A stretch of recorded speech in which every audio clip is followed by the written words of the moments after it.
Your hands must be in the society and your legs must be in the forest என்று சொல்லுவார். உன் கைகள் சமூகத்தில் இருக்கணும், கால்கள் காட்டில் இருக்கணும்னு பாபா சொன்னார். முதல்ல எனக்கு இது புரியவே இல்லை. கை சமூகத்துல இருந்தா காலு சமூகத்துல தானே இருக்கும். அது எப்படி கை சமூகத்திலையும் கால் காட்டிலையும் எப்படி இருக்க முடியும்? அதற்கு பின்னாடி இருக்கிற தாத்பரியத்தை புரிந்துக்கணும். கை சமூகத்தில் இருக்கணும்னா இந்த சமூகத்தில் தான் நம்ம வாழ்ந்தாகணும். நம்மை சுற்றி எத்தனை துரோகங்கள், ஏமாற்றங்கள், நம்ம நினைக்கிறது நடக்க மாட்டேங்குது. நாம யாருக்கு உதவி செஞ்சோமோ அவன் தான் நமக்கு முதல்ல குழி வெட்டுறான். யாரை ரொம்ப நம்புகிறோமோ அந்த இடத்துல தான் அடி விழுது. எந்த உறவு பிரியவே பிரியாதுன்னு நினைக்கிறோமோ அதுதான் பிரியுது. இதுதான் சமூகம். இந்த சமூகத்தில் தான் நம்ம வாழ்ந்தாகணும். வாழ்ந்து நம்முடைய வேலைகளை செய்து ஆக வேண்டும். என்ன வேலைகள்?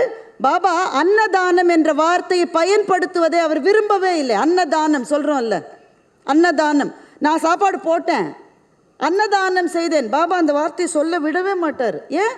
அன்னதானம்னு சொன்னாலே கொடுக்கிறவன் நான், வாங்குகிறவன் நீ, அப்படின்னாலே ஒரு டிவைடு வந்துடுது. அந்த டிவைடு கூட இருக்கக்கூடாதுன்னு பசித்தவருக்கு சாப்பாடு கொடுப்பதை நாராயண சேவா என்று தான் சத்யசாய் பாபா சொல்லுவார். நாராயணனுக்கு செய்வது. இந்த மாதிரியான வேலைகளை சமூகத்தில் இருந்து தான் நீ செய்யணும். ஏன்னா உன் கை சமூகத்தில் இருக்கணும். அப்போ கால் காட்டில் இருக்கணும்னா என்ன அர்த்தம்? இந்த வானப்பிரஸ்தம்னு சொல்லுவாங்க. எல்லாத்துலேருந்து கொஞ்சம் விலகி இருப்பது தான் வானப்பிரஸ்தம். காட்டில் இருப்பாங்க, அப்போல்லாம் போய் நம்ம காட்டில் இருக்க முடியாது. சமூகத்தில் இருந்து கொண்டே காட்டில் இருப்பது போல் விலகி இருக்கணும். இதுதான் பாபா சொன்னது. எப்படி அப்படி விலகி இருக்க முடியும்?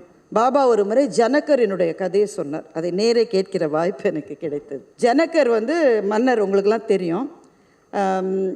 சுகபிரம்மரிடம் ஜனகர் பாடம் கற்றுக்கொண்டிருந்தார். அவருக்கு ரொம்ப ஸ்பெஷல் ஸ்டேட்டஸ் கொடுக்குறாரு சுகர்னு மற்ற மாணவர்களுக்கெல்லாம் கொஞ்சம் வருத்தம். அதனால் சுகர் என்ன பண்ணாராம், ஒரு நாள் ஒரு சின்ன ட்ராமா செட்டப் பண்ணார். அடுத்த நாள் பாடம் நடக்கிற போது ஒரு ஓடி மிதிலை தீப்பற்றி எரிகிறதுன்னு சொன்னார். மிதிலையில் யாருக்கெல்லாம் வீடு இருந்ததோ அவெல்லாம் ஓடி போயிட்டான். அப்புறமா ஜனகர் கேட்டார், நெருப்பை அணைப்பதற்கு எல்லாரும் முயற்சி எடுக்கிறாங்களா? எல்லாரும் முயற்சி எடுக்கிறாங்க. ஆனால் அரண்மனை தான் முழுக்க எரிஞ்சு போச்சு. எரிஞ்சு போச்சா? எதுவுமே இல்லை, ஃபுல்லாக எரிஞ்சு போச்சு. ஜனகர் சொன்னாராம், சரி பாடத்தை தொடரலாம்னார்.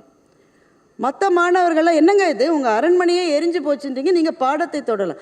மக்களை காப்பாற்ற வேண்டிய வேலை நடக்கிறது. என்னுடைய அரண்மனையில் இனிமேல் காப்பாற்றுவதற்கு எதுவும் இல்லை. அங்கே போய் அழுவதை விட நான் இங்கே பாடம் கற்பது தானே எனக்கு இருக்கிற அடுத்த பணின்னு ஜனகர் சொன்னார். பாபா இந்த கதையை சொல்லிவிட்டு சொன்னார், இப்படிப்பட்ட மனநிலை இருக்கிறவன் தான் சமூகத்தில் சேவை செய்ய முடியும் என்று பாபா சொன்னார். அது வர்றது கஷ்டம், ஆனால் வர்றதுக்கான பாதை என்பது சத்யசாய் பாபா நமக்கு அமைத்து கொடுத்த ஒரு பாதை என்று நான் நம்புகின்றேன்.